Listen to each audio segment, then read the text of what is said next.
And this trail does continue on where the mound wall actually does start up again here from the entrance and go for over a mile throughout the entire trail here.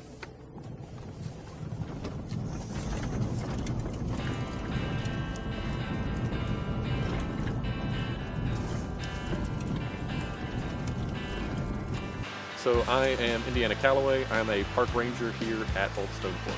My favorite thing is definitely the interpretive side, so getting to teach people, interact with people on a daily basis, where you can really help people engage with this resource that we have that is available to the public and in a way that can have very lasting effects.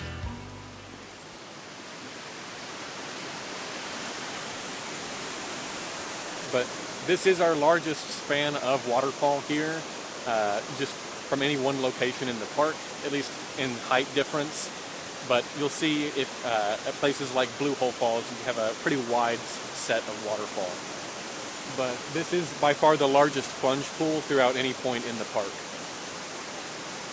So Old Stone Fort in particular is a 2,000-year-old Native American mound site set in the Middle Woodland period. So this is long before contact with Europeans, or even what we kind of recognize as modern tribal groups.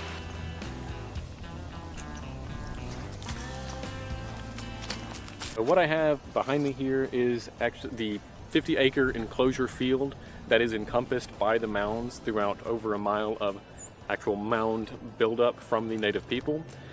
Inside this is a native prairie ecosystem, which we here only recently actually conducted a controlled or prescribed burn to try and restore as much native species as possible. For example, much of what you're actually seeing behind me is a type of bluestem, one of our unfortunately dwindling native grasses that we have throughout the southeast. Since a large portion of the southeast used to be covered in prairie much like this, but as things like pasture, farmland, and development have kind of grown further and further, we've lost more and more of these kind of habitats that even things like your bird species, insects, and everything really love and need for habitat.